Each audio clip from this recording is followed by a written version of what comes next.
Welcome back to the Four Podmen, your daily dose of everything pro wrestling that we bring you as part of the Dynamo Podcast Network.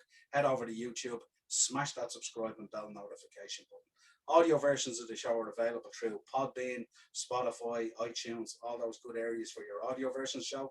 And if you'd like to contact the show, you'll get us on Facebook, The Four Podmen, or on Twitter at TPodmen. Joining me tonight, a very special guest for a very special episode, the one, the only Mr. Tom Fleming. Tom, how you doing, my man? I'm doing great, man. I'm really appreciate you having me. So yeah, looking forward to chatting. Yeah, no, really appreciate you taking the time to come on. This is going to be a real throwback for me because I remember so fondly those characters and all that great artwork from that time period. I suppose, where do we begin? Let's begin. Talk to me about art, how you got into art and the whole process of where the love started. I mean, basically, it started when I was, real young. Maybe like 9 years old or so.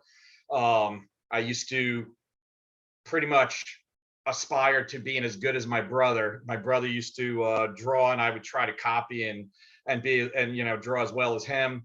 And uh, as time went on, I stuck with it. It became my passion, and he went on to become a computer guy, and stopped doing the art early on. But it just became one of those things where I always loved comic books and the superhero stuff and fantasy art. And then I was fortunate enough to have parents that supported it and sent me to art school for it, and then went on from there. Awesome. So I suppose 1991 rolls around, and you head off to an interview, and I believe you weren't aware at the time it was WWF. Talk to me about those days and that build up. Yeah. So it was during those days. It was like at the point where I was just I graduated from college. Basically, took a couple of years to kind of hang out with my friends and start showing my portfolio around, and trying to get freelance work. And moved out to Long Island, New York, and answered an ad in the New York Times. And it was a generic ad. They did not say that it was the WWF at the time. And I thought it was an advertising agency or something. They were just looking for an illustrator, and I threw 6 snapshots of my artwork, my fantasy artwork, into an envelope, sent it off, and I guess about maybe a week later or so, I got a phone call to come in for an interview. And then it went, and then they still didn't say who they were. I drove to Stamford, Connecticut from New York, and walked in. They buzzed me in and started walking through the hallways, and saw a whole lot of WWF memorabilia, posters and things like that.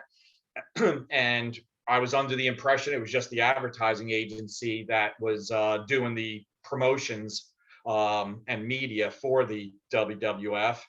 And then Tom Platz, the professional bodybuilder, walked by me, and I recognized him and realized that this is unusual. Got into the interview, and within a couple of minutes of the interview, they told me that this is the World Wrestling Federation. This is their temporary building that they're renting until Titan Towers was being finished right down the street, and they would be moving into the new building soon.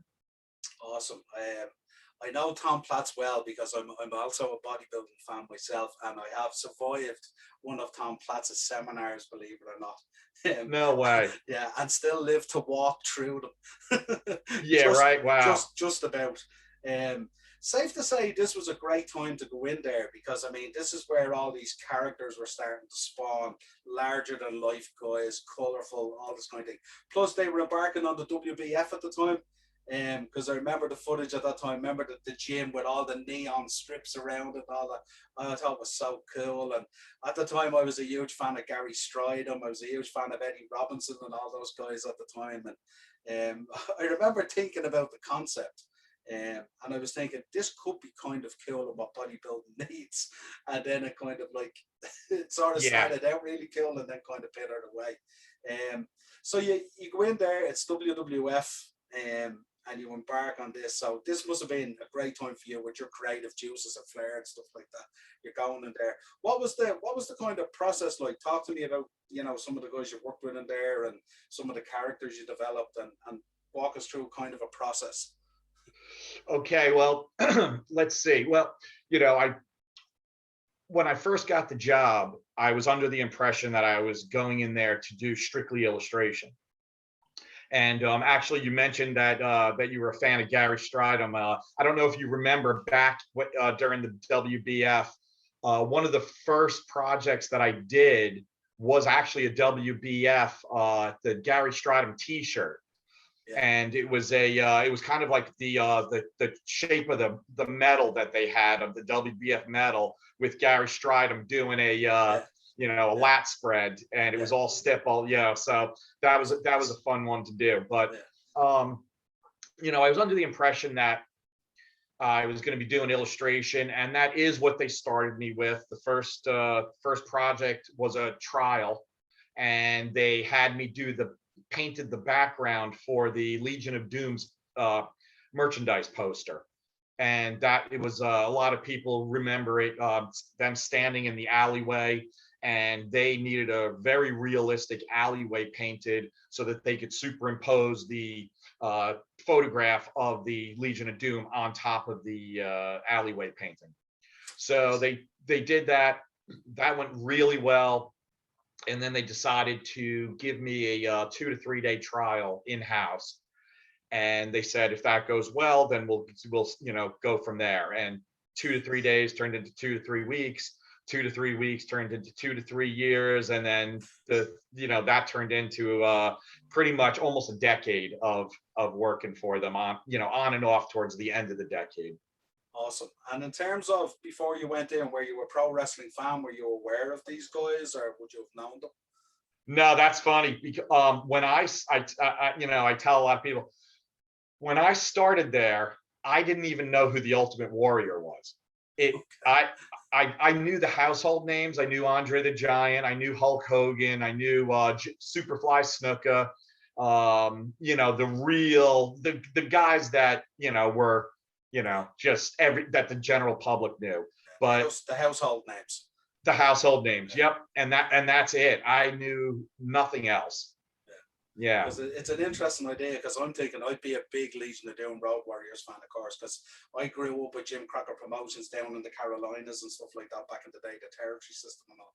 Oh, nice, yeah. But it's interesting. I'm thinking here you are starting on the job, and the first illustration you have to do is an alleyway scene for the Legion of Doom, the Road Warriors, and I'm thinking happy days, we're off and running. It's just low level stuff at all, Yeah. Yeah, it's incredible, isn't it, when you think about it? Talk to me about sort of like, Adam Bomb and 123 Kid and all those other guys you work with. These are guys who shaped, I wouldn't say my childhood, because like I've always been a big kid, if you like, so I loved pro wrestling forever and a day. So I won't say these were my childhood guys, but I still loved them as if I was a big kid. Gotcha. Yeah. So the day came where I was doing illustration, when I started, as was expected, and I did the illustration for the Undertaker's first T-shirt. That was the black T-shirt with the circle, and it was a pen and ink drawing. I did that. I was doing other illustration jobs, and my boss came to me and started talking about costume designs. And I was I was kind of like, geez, I've never designed costumes, in my life, but I think that she saw a lot of potential because of my comic book background, my portfolio, and the fantasy art that I had. So she gave me a shot at some of the designs. And like I said in a lot of other interviews, I don't remember exactly the first one, but I believe I'm pretty sure it was either Tatanka or Crush. And I'm pretty confident it was Tatanka, because I didn't work on it alone. I know that other people were involved with that costume, and I designed the spandex and the Native American symbols and things like that, and his buckskin cape that he had, which looked very different in my drawing than it came out. But as it turns out, people seem to really love the Tatanka character. And basically, the process was we would my boss usually did a drawing of the figure, and it was just a anatomical figure with no detail. And then we would make Xerox copies on the copier, and I would have, a stack of maybe, a half a dozen to a dozen Xerox copies. And then I would start going in and drawing details of the costumes on these Xerox copies, and then coloring them with design markers. And then once there was a design that, was that felt right, we would mount them to black mat board and present them to Vince. And there was usually maybe three or four designers that would work on costumes. We would go up, we'd present them to Vince. He would pick which ones that, whatever costume that he thought was going to be most effective. And we would go from there. If your costume was picked, you were you had a good day, and you go from there. And as the costumes and the designs went on throughout the months and the years that I worked there, it turns out that Vince was consistently picking my bosses and my costume designs. And I had a buddy, Jay Jarsdorfer, who also worked there. And once he left, me and my boss Adriana became pretty much the main costume designers. So yeah, that's the basic process.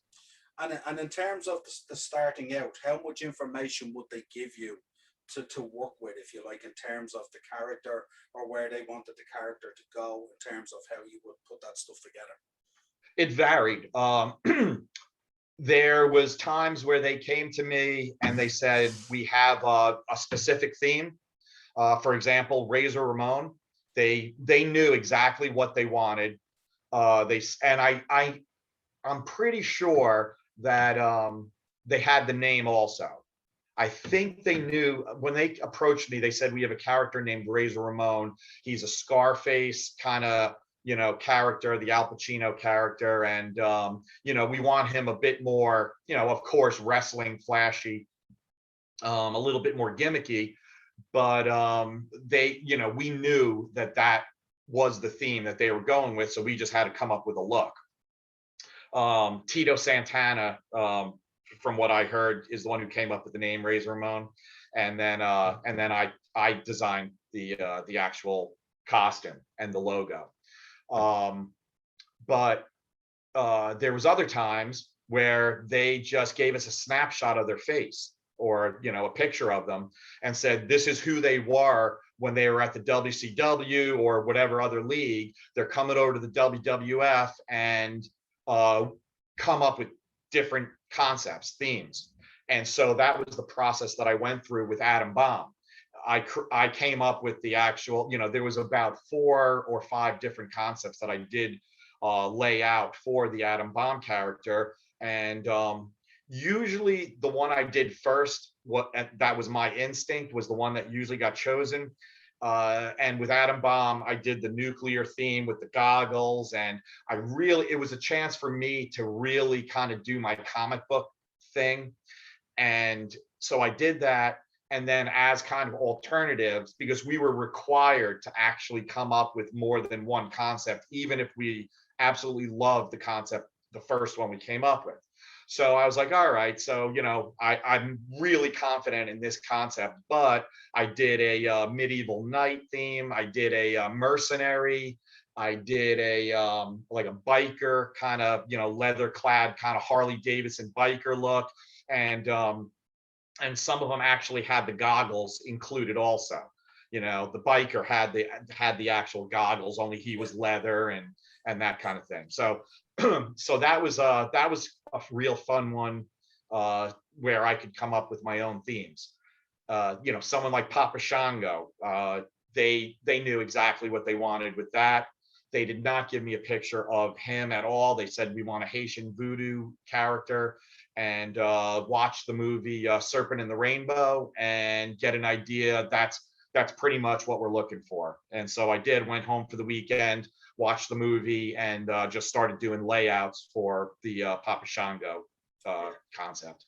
And in terms of time frame, because I mean, we know Vince is a tough boss. I mean, he's first one in and last one to leave and all that type of stuff. But in terms of a time frame, what sort of time frame would they give you, say, to deliver, say, a Papa Shango or an Adam Bob from when it's handed to you? Oh, there's there's I don't I somewhere in my studio buried is my actual, I think I still have my timesheets from when I would check in and stuff, and I could tell you exactly how many days or how many hours I worked on things. I haven't been able to really find that stack of papers. I hope I still have them, but typically, I mean, sometimes it was I got in at 8:30, 9 o'clock in the morning, and they said we need designs by the end of the day. Yeah, sometimes it was it was crazy like that. Sometimes we had a couple of days, but usually it was usually the costume designs happened pretty quickly. And Yeah. in terms of, because you being such a creative person as well, how did you adjust to that kind of time frame pressure in terms of you arriving at 8:30 and someone turns around and goes, here's a face, we need a Papa Shango by the end of the day, and here's the concept kind of thing, you know what I mean? How did you adjust that when you're thinking, because you want to absolutely knock this out of the park? Exactly right. Exactly. That's the thing. It's like, and I was only like 25, 26 years old at the time. This was my first real job out of college. And I I felt a little bit of the pressure because it was my job, but it was kind of strange not being a wrestling fan at the time. I felt less pressure than when I went on to work for Marvel Comics, and where I was a monster comic book fan. And then when I started getting covers for Marvel, it's like, I felt the real pressure. But there, it was kind of like, it was just my job. And I was pretty confident. Maybe I was too naive to put the, real pressure on myself. But it was one of those things where it's like, okay, I got to come up with, create a voodoo, witch doctor. And I would just start drawing. And, at the end of the day, when, it was kind of like when I brought the drawings to my art director, if she, there was times where she was like, oh my God, these are fantastic. There was times where she said, well, I like it, but change this or something like that. And, at the end of the day, when the thing gets approved and you get a sign off on your timesheet, it was a good day. Tell me this, I'm sure, like as you said, you're in the trenches producing this stuff, obviously, for Vince, but at any point were you able to pinch yourself and look back and say, I'm actually shaping the landscape and the history of this business? Okay, that's a great question. That just happened a few months ago. Okay. 30 years later, I had no idea what I did. And it's really interesting what's been happening with all of this wrestling, with my wrestling history. Back in the day, I worked there, I did my job, I did these characters. A lot of the characters that I created, because the internet was so young and there was no social media and there was no way to get feedback directly from the public, I had no idea the impact that my designs and artwork made. So when I stopped working for the WWE in I believe the last job that I did was in 2002. And that was, they rehired me. They called me back years later and they asked me to do the design a Kane costume. I did Team Angle's sweatsuits and Awesome. singlets. Awesome. And then I did of Mr. America, Hulk Hogan, when he was the mystery. I know it's a spoiler, but yes, it was Hulk Hogan. No spoiler anymore. Yeah. So they rehired me to do that stuff. And then after I did that, literally 25, 30 years went by. And all this stuff just sat in my flat files. And somebody started a Wikipedia page on me and included a lot of the wrestling stuff because that's what made me notable. But until COVID hit, I needed to, all the comic conventions shut down, and I needed a way to compensate for the income loss during COVID.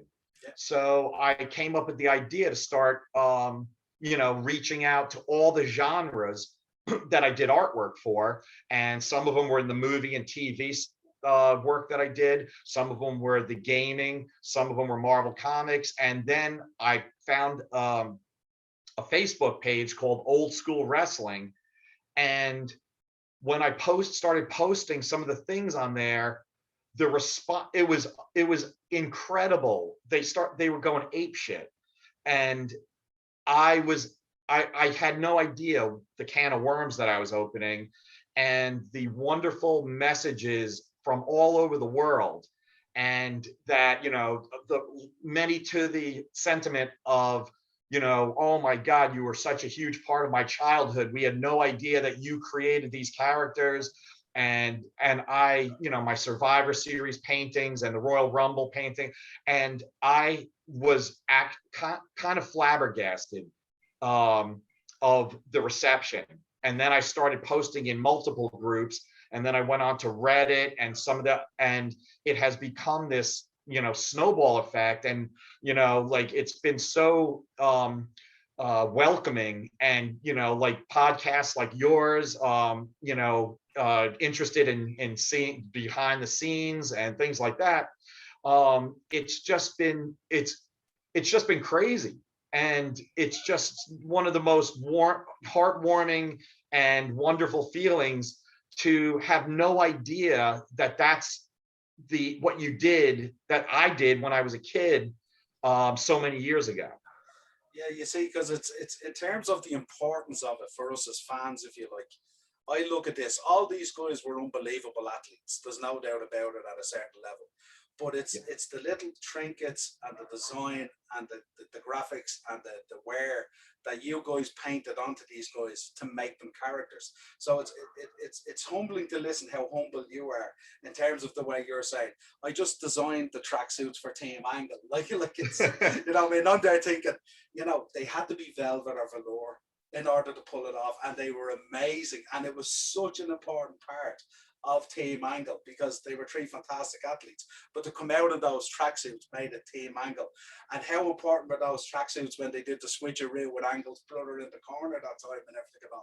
So it's you should take way more credit for what you did. Personally, trust me. Because I was looking down through some of the stuff today, and I'm blown away by it, like absolutely blown away, it's incredible. Because even, we'll get on to talk now about some of the poster work and the VHS covers and stuff like that, and those VHS covers that you did, if you compare them to like DVDs today or back a few years and stuff like that, where they kind of went down the cheap route of just putting photographs on, they slapped them on like Photoshop. Yeah.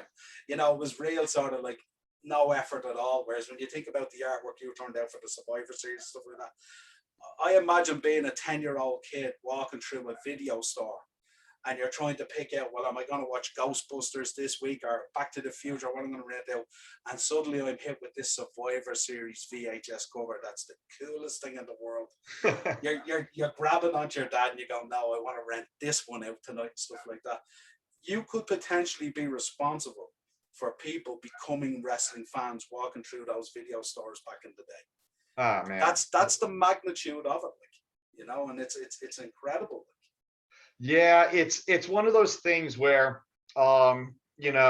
it's so wonderful to hear, and it never gets old as much as that the appreciation of the artwork and the designs and things. But when it comes down to it, is that I'm not running into burning buildings and saving children and women and children and stuff. And it's like, when it comes down to it, you got to stay grounded and realize, and being humble is really important, is a really important thing to me. So I see a lot of people, a lot of other artists at comic conventions that get real full of themselves, and to be proud of what you've done is one thing. You really need to be proud of your work and your accomplishments. But there's also a very important thing to realize that in the big scheme of things, it's like, okay, I am so happy that people are appreciating it, but okay, I am just an artist, and there's people out there like literally saving lives, and so those are the people that I reserve for the real heroes. But if you look at it from this point of view, you could have kids out there who, if they had never found wrestling potentially in those video stores, by your electric artwork that was there, they could be out on the streets getting into trouble and not sitting at home enjoying wrestling and following it. So I wouldn't underestimate that at all. I mean, look, I'm speaking from a personal opinion here. It had a huge effect on me. I was drawn to wrestling right from the get-go. I'm 49 years of age now, and I still haven't given up. I'm still that big child that watched Hulk Hogan slam Andre and all that kind of good stuff. Yeah. In terms of how did it feel when you seen the designs alive on telly in the characters? So okay, that's interesting, because there was some that translated from paper to real life very well. And then there was others where when we finished the designs and Vince approved them, they would get sent off to the seamstresses in Chicago. The seamstresses would make the costume, and we would not see anything for the most part until they debuted. Sometimes we had to be present at the debut, at the actual TV tapings, and sometimes I would see it on TV for the first time.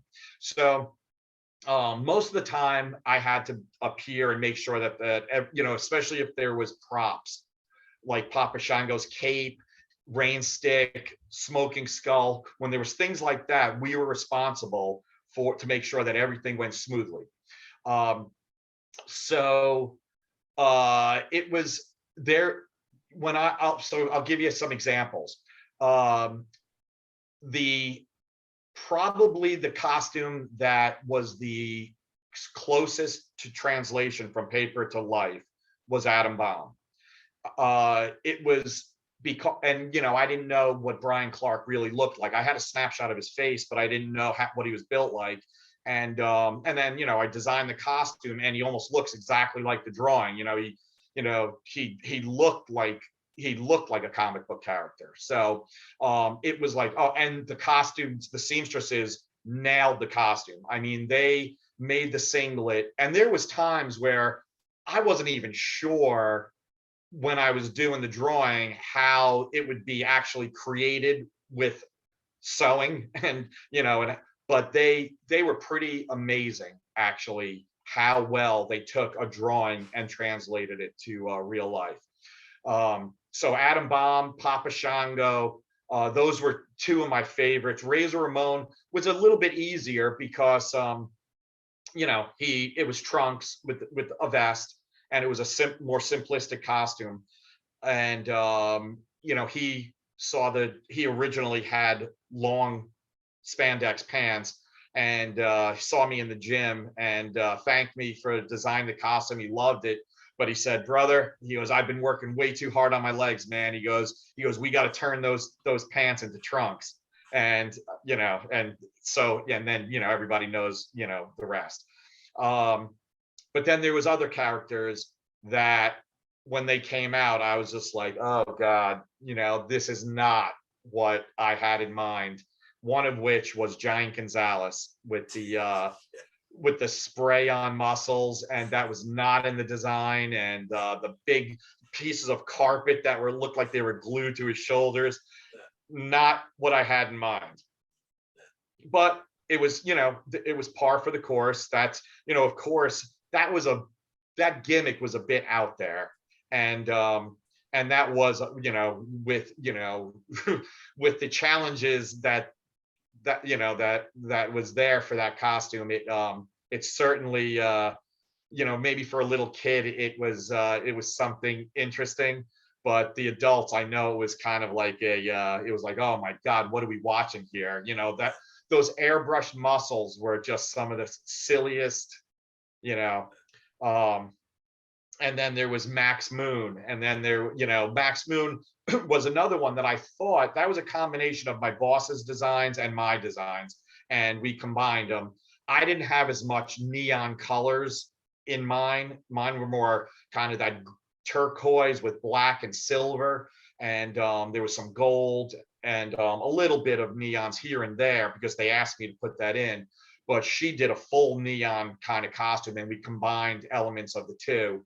But that one there, we had to call in special effects guys from LA to create his wrist, the confetti shooting out of one hand and the fire shooting out of the other. And he had fire extinguisher tanks in his backpack to make him look like he was blasting off. And, that's when the gimmick started really getting crazy.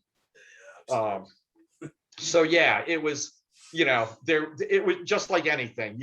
Sometimes it went real well, and sometimes you just had those days where you're just like, oh God, wish they would have done something different. Yeah, absolutely. I'm going to roll you back about 30 years. You're standing backstage. Of course, Brian Clark is there. He's in all the Adam Bomb gear, about to go out and debut. How are the nerves? How are you feeling at that point? The nervousness of, is the crowd going to receive this? Are they going to understand the message? Because your work is so pivotal to the success of this. As I said to you already, these guys are all brilliant athletes. They're all jacked. They're all huge. They look amazing. But they live and die by the gimmick. Without a shadow of a doubt. And how invested they can get into it as well. So how is Tom Fleming 30 years ago backstage, Adam Bomb about to walk through the curtain? How are the nerves? Well, yeah, so the nerves, without a doubt, there was nerves because it was, especially Adam Bomb, since it was my concept. Not only was it my concept, but one of the examples that you said was how the crowd was going to receive the gimmick. Actually, that never entered my mind because I was so preoccupied with the fact that, oh my God, I hope his accessories hold together. And I actually made his goggles and I made his gloves for his debut. They came to me after the design was approved, and they said, well, now you're responsible. You got to come up with his goggles and you have to make his gloves for him. And I was like, make his gloves? I don't even know what that means, So I went out to an electrician shop, and I found a set of electrician welding goggles, and I hand painted them to the colors that matched the costume. And the challenge was that welding goggles are just glass so that the welder can see and work, and that didn't work well with a superhero. So I had to come up with an idea of how can I block his eyes and still have him see out of it. So I came up with the idea of, I went up to the merchandise office upstairs at at Titan Towers, and I asked them for I signed out a pair of Bret Hart's novelty glasses, and the ones that you order from the centerfold of the magazine, for probably $7 or something. And I took a pair of Bret Hart's novelty glasses, and I just sliced the Mylar plastic out with the circles of the lenses, and just inserted them into Adam Bomb's goggles, and it created a perfect sunglass kind of effect from him, where he could see out, and it was totally reflective and had the exact effect that I needed. So created the goggles like that. And then the gloves, I got a pair of electrician's black insulated gloves and then a pair of yellow gloves, and I sliced those V's out of the yellow gloves and then had to grommet them together with, and the thing is, you got to make sure that I didn't know whether he was going to wrestle with the gloves on or whether he would take them off and then wrestle without them. So they had to withstand and be durable. Everything we came up with, we didn't know whether they were going to wrestle with it or take it off for the most part, unless it was something crazy like Max Moon's backpack. We knew that was coming off. So everything had to be aesthetic and durable, and withstand some, because there was times where these guys would start their entrance and then they'd get attacked by another wrestler down the aisle or something without the actual formal, taking off of the costume and stuff and then wrestling.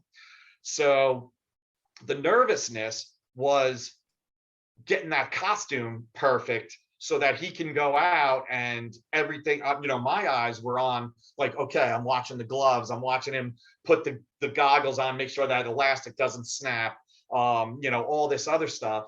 And it's, you're nervous about succeeding at your job.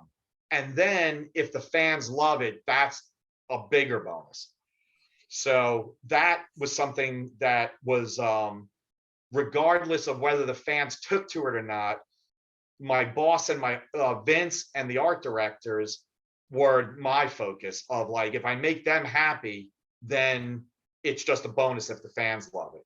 And really, it's kind of the opposite, because they loved it if the fans loved it, Yeah, absolutely. At each stage of the process, how involved would the wrestler be in terms of, like, I'm thinking here you have Brian Clark, absolute monster of a man.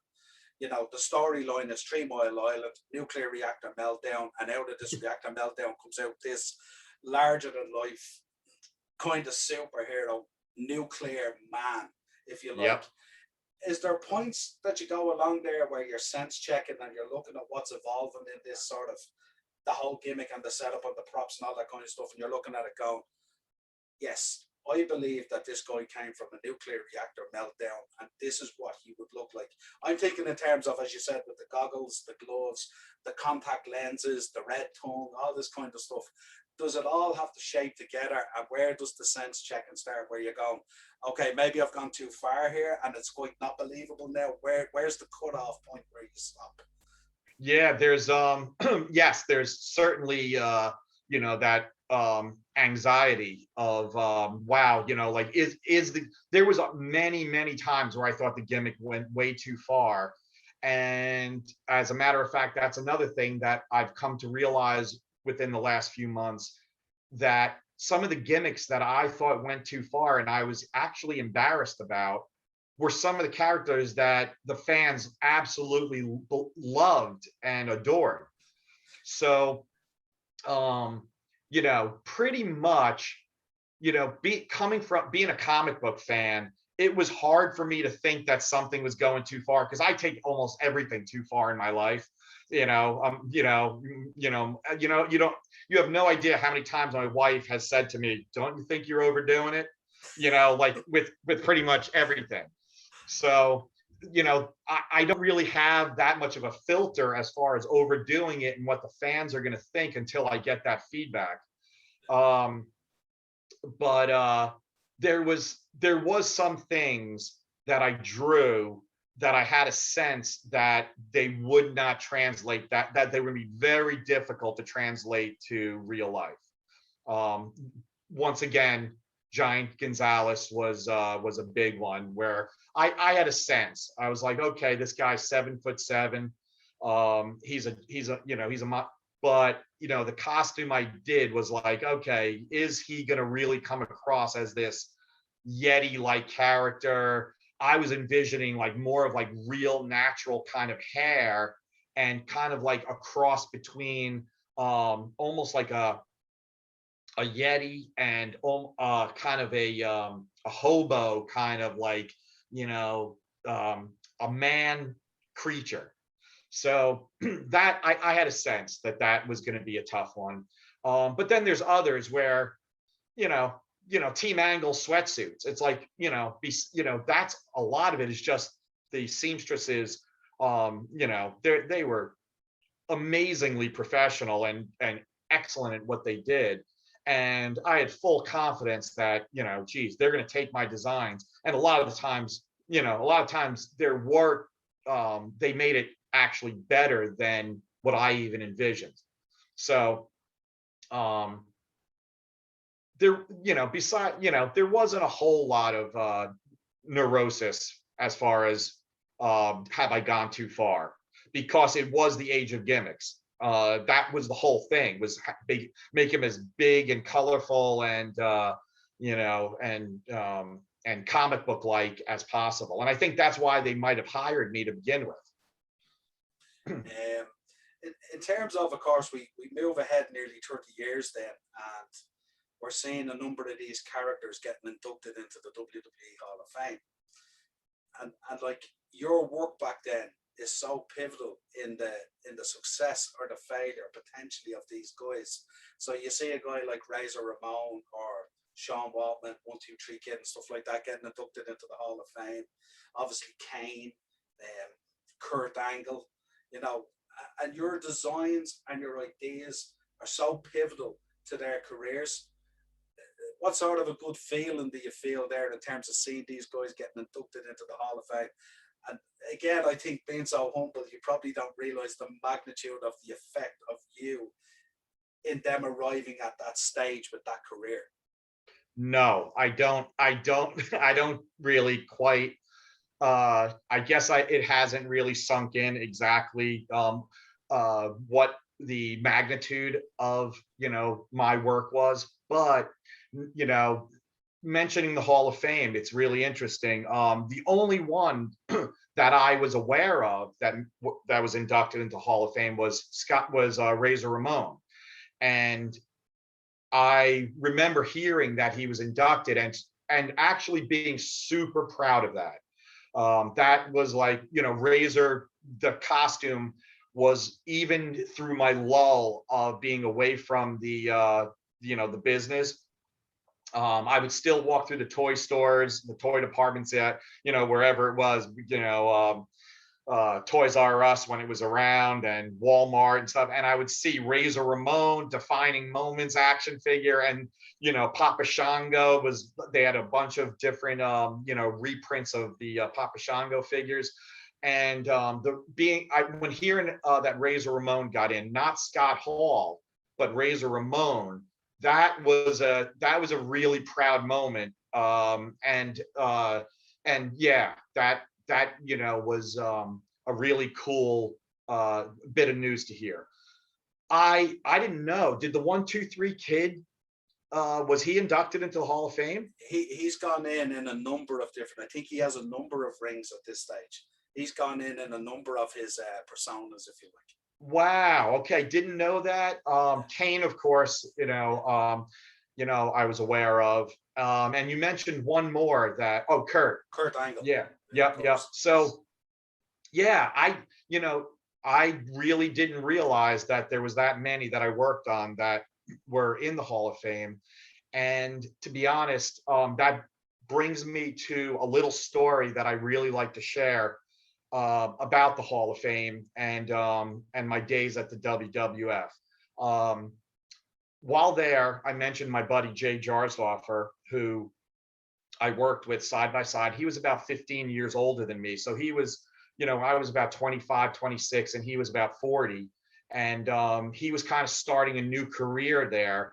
And we both were like, I was starting a career, he was starting a new career, and we hit it off and he was one of the joys of going into work. We would just laugh and create these characters, and he did a lot of logo design and did a lot of costume design also, and we became lifelong friends. And after we left the WWE, we stayed in touch, and we would laugh about the days at the WWF on the phone. And one of the things that he said was like, man, can you imagine if me and you, if we were ever recognized for our work and got inducted into the Hall of Fame, the craziest thing about that whole thing would be me and you wearing a suit and going up there in suits, and we would laugh about it. And it was just pretty much just a goof. And in 2015, Jay was diagnosed with leukemia and passed away. And and it was, it is what it is. I was really, really bummed out about it.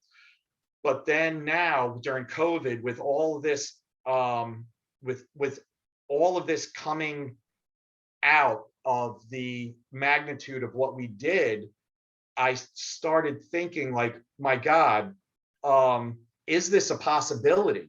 Is getting Jay into the Hall of Fame, or getting me and Jay as a team into the Hall of Fame possible?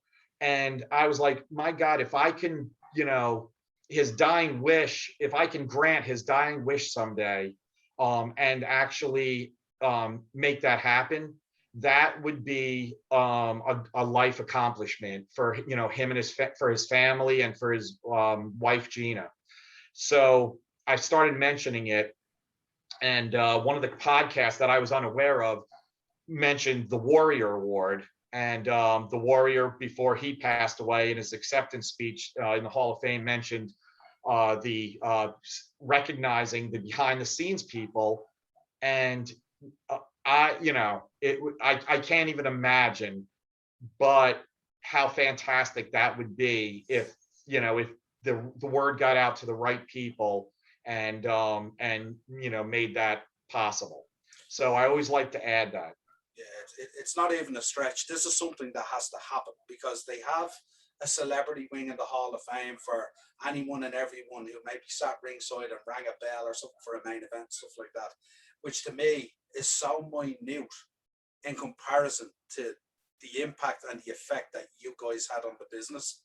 It's an absolute no-brainer. It's a matter, to me, it's shocking that it hasn't already happened, because Wow. it's just I can't explain to you the impact that it's had. Like you talk about when you see the figures and stuff like that, I'm thinking of a Tom Fleming pushing the trolley down an aisle in Walmart in the figure aisle, and some kid running up to a double pack and going, "Look, mum, they have Team Angle." You know what I mean? And like you're sitting in the background smiling, going, "They sure do, kid." You know what I mean? They sure do. And I'm just thinking, when you put all that together, and the impact and the magnitude of that work that you did along with Jay in terms of this stuff to make this stuff happen and become what it was, it's a no-brainer. It's an absolute no-brainer. It shouldn't even be a decision that has to happen without a shadow of a doubt. Wow. I guess it would be a matter of, getting the proposal to the right people.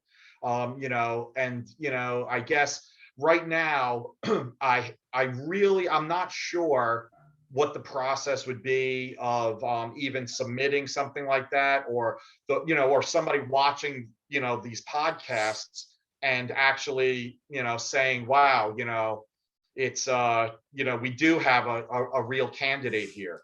Well, an idea to open that door for me would be, if you've noticed recently, they've started doing a show called Hidden Treasures. I don't know if you've watched any of it. Yeah, I haven't watched it, but I know Triple H and Stephanie. Yep. Yeah. So their plan is basically they're sending the likes of Ric Flair and Mick Foley and all these legends around to try and re-find their original ring gear. And the plan is to bring that stuff all back to WWE, and I assume they're going to create a bricks and mortar Hall of Fame. Oh man.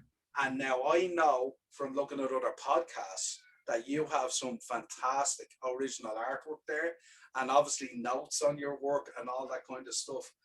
That stuff should sit in a WWE Hall of Fame museum, building, whatever you want to call it. And what I would be doing if I was you, I would be reaching out to WWE to say that you have some of this stuff that is an absolute history of the business in terms of character development and all that, and that it would be long. Maybe they would do a show with you in the next season of Hidden Treasures in terms of that artwork. And, God knows where that might lead for you, and obviously Jay's memory and stuff like that in terms of the impact you had in the business. And I think that might be the opportunity. Contact them, say, look, I've got all this stuff here. It belongs. It's your legacy, really. It's not so much WWF. They obviously have a legacy of the characters and the work and the catalog and all that. But there's a legacy there as well in that business that involves yourself and Jay and the team that you worked with at that time and stuff like that. And that certainly belongs in a section of a Hall of Fame. Wow. You No. know, okay, so I was aware of the hidden treasures. I never even thought that this is the the reason they're doing it is to create a brick and mortar um, building, actual Hall of Fame. Yeah. And wow, that would be fantastic because a few years ago, I reconnected with the creative director that I worked for at the WWF, and she was pushing for a brick and mortar, and was, she was saying how wonderful it would be. And we talked about actually maybe an art book of the art of the WWF or WWE. Yeah. And all these ideas sounded great, but it seemed like it kind of just hit a, it hit a dead end, and nothing was going to come of it. But now that you say this, wow, that, that does sound like what they're planning on doing, and how fantastic would that be? Yeah. Because they're spending a lot of money on this stuff at the moment.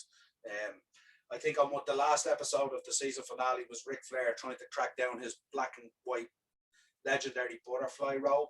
Oh, I did. Um, I drew that thing more times than I can count.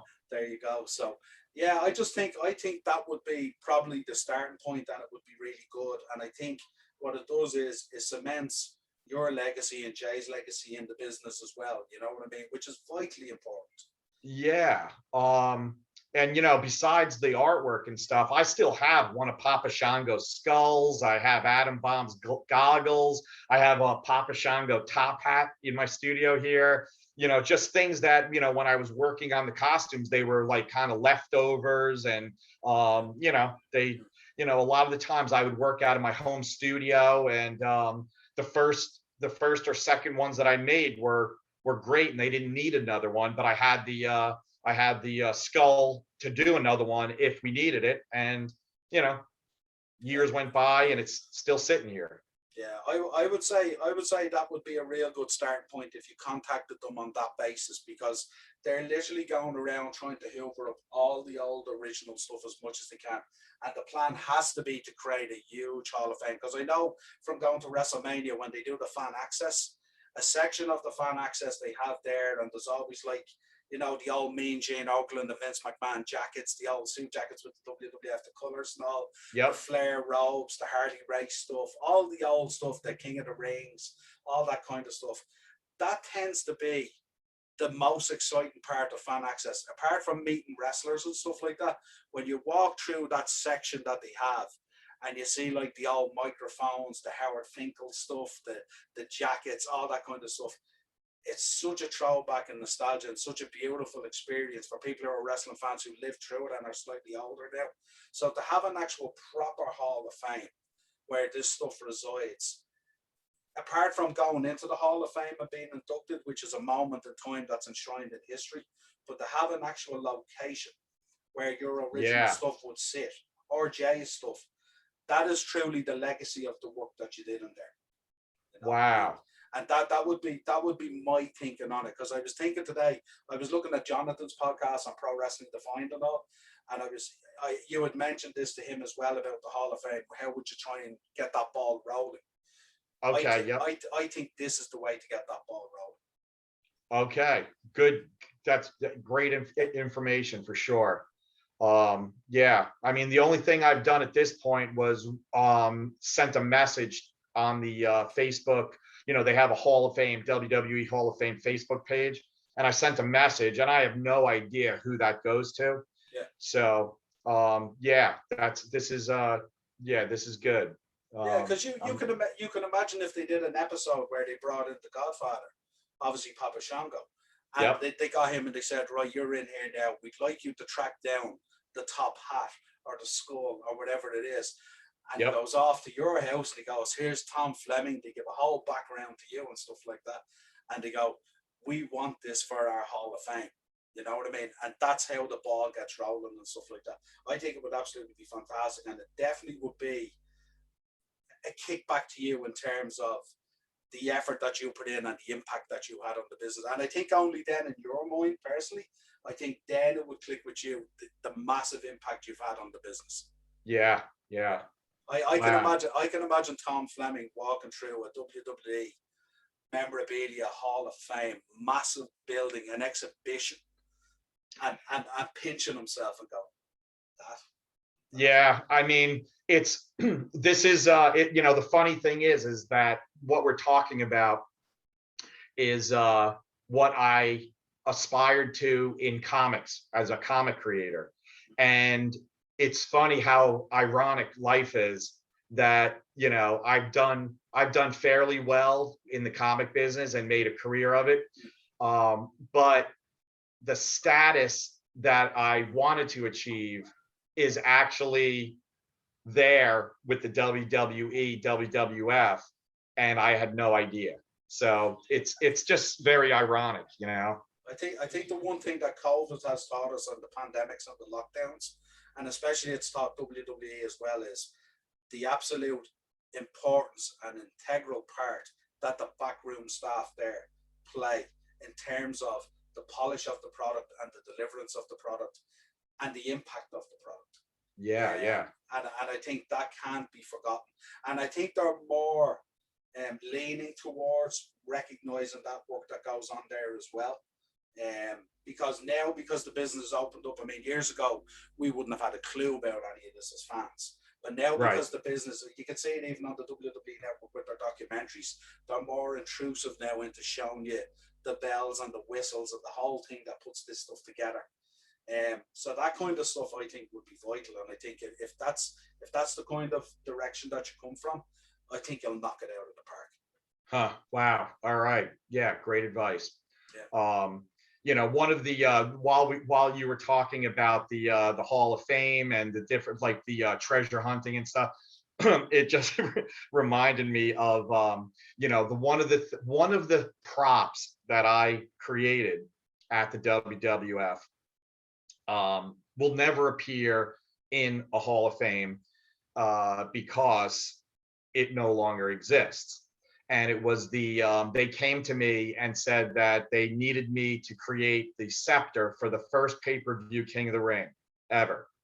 And so that was one of the times where I was very nervous because I knew it was a big pay-per-view event and I had to create a scepter that, it had to look like gold, like a golden scepter. And I started, using styrofoam balls and then building on it and stuff. And the thing is, I would take these styrofoam balls, and when I would spray them with spray paint, the metallic spray paint, the styrofoam would just completely disintegrate and shrivel. And I was getting really frustrated. I'm sitting there and I'm like, geez, I don't. And Jay turns around and he goes, you know what you should do? You should take some Elmer's glue, mix it with a little water, and create a varnish and just coat the whole thing in Elmer's glue. And I said, let me give that a try. I did exactly what he said. I spray painted that thing, man, and it just looked like a golden glowing ball. And then I put the jewels on it and the thing came out great. It came out so good. I was more proud of that scepter than almost anything that I did at the WWF at the time. And I even asked my boss, can I get this back at the end of the show? And she said, yeah, I don't see why not. We'll ask him to send it back and, this and that. And we had office parties at the time whenever there was a big pay-per-view event. And everyone got together in Stamford at one of the employees' apartments or houses. And we would watch the event. And there, King of the Ring, there it is, first pay-per-view. Brett wins. He's holding it over his head. And, Lawler comes running down, slides into the ring, grabs it from him, breaks it over his leg, takes the ball, throws it into the crowd. And everyone is just laughing their asses off because, and everyone knew that I wanted it back and how proud I was. And and I just watched. I sat there and just watched. I was, as my dreams were crushed of getting that thing back. So it's a great story now. And, it's funny now, but man, I was so bummed out at the time.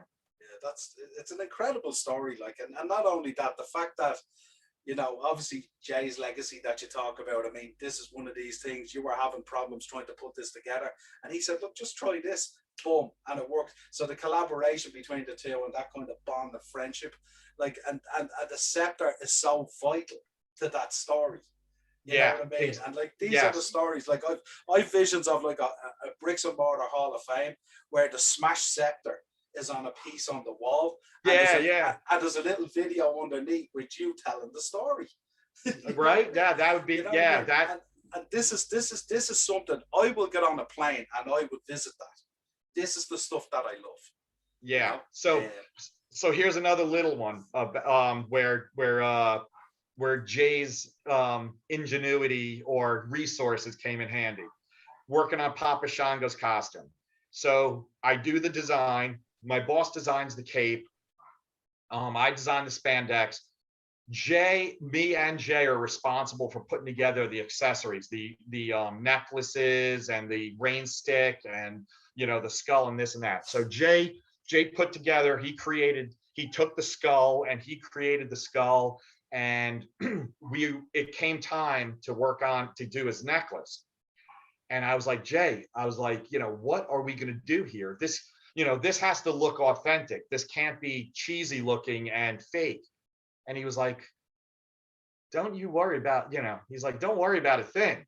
He's like, I got that taken care of. And the next day he comes in with a sack full and pours it out of a sack full of bones, of real bones. And I was like, are you a serial killer? What is going on here? And it turns out he collected roadkill, and he would soak them in bleach or hydrogen peroxide, bleach the bones and save the bones. And he had chicken bones, deer bones, fox bones, raccoon, like all these, squirrel, everything. And it was incredible because that's a real chicken head on Papa Shango's top hat. Papa Shango's necklace was made of all real authentic bones that Jay had. And then I found out that he had a full deer skeleton and spinal cord hanging in his apartment, in his house. And yeah, it was just and that's the kind of guy he was. He was like, he was a super interesting guy. And my God, did his his bizarre collection come in handy when we did Papa Shango's costume. Yeah, I can see in your face how fondly you talk about him and stuff like that, because you must have had so many of those kind of crazy moments. But it's interesting as well. I'm gonna make the assumption here. I presume Jay was a massive wrestling fan. You know what? I don't know. I think he came from I think he was coming from the same place as me, where I know that his life took a turn for the worse as far as he got divorced, and he was actually out of work, and he was laying asphalt for his father's asphalt company. And he answered the ad. He could, physically, the heat and the physically, he just couldn't take it anymore. But he was a talented artist, and he answered the same ad as me in the New York Times. And so I got the feeling, and I can't answer 100% with certainty, but I don't think that he was very familiar with wrestling before we worked there either. But my God, he was the guy that came in early, stayed late, took advantage of the fact that he could learn Photoshop and use their resources and computer. And he went on to become an art director at Doubleday Books after the WWF. So yeah, it was, I don't know if he was a big wrestling fan, but I know he embraced the job as much as you could possibly embrace it. Absolutely. I'm just imagining that day in the office where you're there and you're kind of struggling a bit with the necklace, and he's just going, don't worry about it, I got this covered. You know what I mean? You're Yeah. Like, what? Yep. What the hell? Like, yeah. Exactly. Yeah. Sounds like he was a top man, top guy to work with. Like, absolutely. Yeah. Yeah. Yeah, like this has been an absolute blast. I've really, really enjoyed this. Like just the nostalgia for me and talking to yourself and getting to meet yourself finally and stuff like that, and to know that your artwork and your creations, like some of that stuff has sat on my shelf for years. You know what I mean? And I look so fondly on it still. In terms of the current product, I mean, I know you're not potentially a wrestling fan, stuff like that, but would you like to get involved again? Is there a time to get involved again? I know the characters are kind of, I know they're kind of dampened down slightly and they're not as colourful and as crazy as they used to be. But there's still a creative juice there to happen in terms of, I mean, merchandising is unbelievable these days in terms of Yeah. they're slapping guys on everything, that can put a price tag on it, Yeah, there's absolutely. I mean, I I'm in this business to do art for a living. And with that said, without a doubt, I just absolutely love doing the Marvel comic stuff and working in the comics.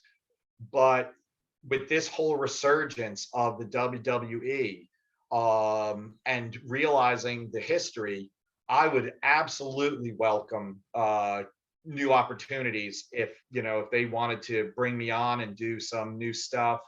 Uh, so yes, I would absolutely, whatever capacity if they were going to pay me my worth, and it was a symbiotic relationship, let's go. Yeah, sounds Yep. great because it's weird. I see it through the shop as well. I get a lot of kids coming in at the moment, 10, 12, 14-year-old kids who kind of watch the product at the moment, but they come in and they talk to me about the Road Warriors and Adam Bomb and Kane and 123 Kid and Razor Ramon. They're going back and they're so heavily invested in the legends now. And it's Wow. incredible to see it because it's the next generation is going right back to that time period that you should have had such a massive impact on. And it's great to see that as well because it's easy for a kid to rock into my shop and talk about John Cena and that kind of thing.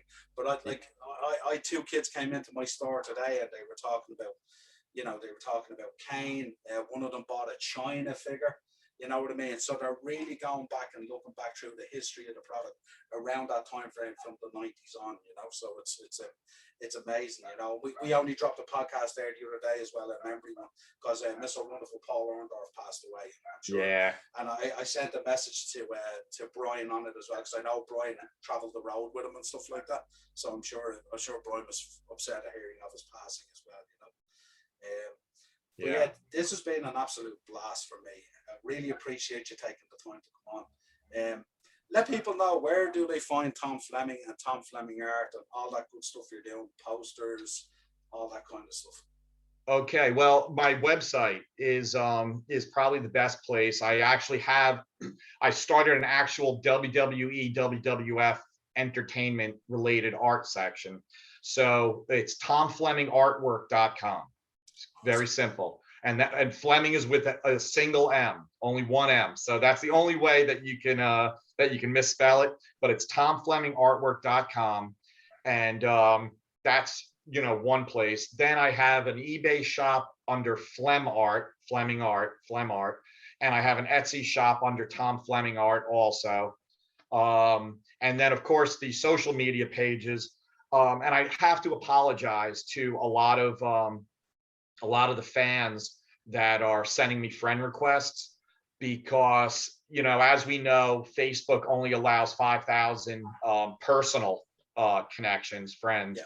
And I reserve about 20 for business reasons where, if an art director or, somebody, or if even a family member that I haven't, I need to leave 20 spaces. So I have, almost 5,000 maxed out. But I do have the Art of Tom Fleming, my business Facebook page, and everyone and anyone, please join that. And I'll be sharing a lot of stuff on that page also. Instagram is the same thing. Tom Fleming Artwork on Instagram. Yeah, we'll drop all those links into the description of this video so people know exactly where to go to check out all this amazing stuff that you're producing and stuff, all this historical stuff they can go back on. And we'll also let's try and get a move for this Hall of Fame and this hidden treasures and all this kind of legacy stuff. Let's get this stuff going because this is history here in front of people right now for our viewers. Yeah, absolutely. And you know, I have to give a little plug for my man Brian Clark, who you know, I did a new painting for him that's available on posters and T-shirts, and I'm sure he shared where you can get them and stuff. But that was a super fun project after all these years to paint Atom Bomb. You know, 30 years later and stuff, with the green nuclear cloud in the background, and you know, so yeah, you know, it's an amazing story, isn't it, when you think about it? Like from going back to say 91 or whatever it is, and now we're in 2021, and the whole thing comes full circle. And I said to Brian on the episode the other night when we did it, his enthusiasm is infectious in terms of his creative juices. He was talking to me about how he'd be down in the morning time early, working out and benching and doing that stuff, and the next thing comes up with an idea.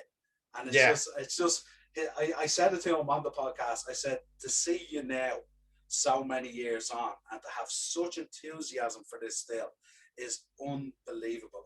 It's fantastic to see it, where especially in a business at a time where a lot of people move on and they can become quite bitter about the business and resentful for the business, stuff like that. This guy is just one idea after the other, steamrolling it out there. So excited to be back out there, you know. And healthy. You know? Yeah, it looks amazing. We said it on the podcast. He looks like he's ready to climb through the ropes.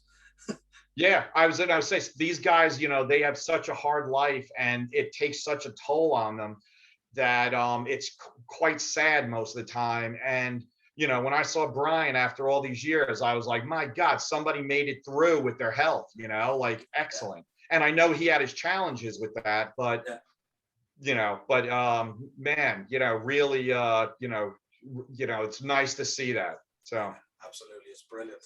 Well, listen, I want to thank you for taking the time, because this has been fantastic. I mean, I could literally talk to you all night about this individual stuff. I live, breathe, sleep wrestling. It's my life. It's my livelihood. It's everything. I'm the guy who never climbed through the ropes, but loved wrestling so much that I had to go and work in it. You know, this has been your four Podmen with Tom Fleming, looking back at some of this legacy stuff, creative artwork, illustrations, props, memorabilia, T-shirts. Where does it end? Sure, you know what I mean? It goes on and on and on. Really appreciate you coming on. Obviously, the show is Dynamo Podcast Network on YouTube. Audio versions of the show on Spotify, Apple iTunes, Podmen, wherever you pick them up. If you want to hit us up, drop your comments at the bottom here. If you have any questions for Tom, of course, he'll get a copy. He'll be seeing the episode, of course. Let him know your thoughts. Give him some positive feedback there on all this good stuff and all, and the impact that he had on the business. I'm just blown away. Team Angle, Kane, the way he just rattled them off. You know what I mean? It's fantastic. If you want to contact the show on Twitter @TPodmen, on Facebook, the 4 Podmen. Tom, absolute pleasure. Well, thank you so much. I had a blast. And if you want to do a part 2, I am open to that too. Absolutely. There's no doubt this is going to happen.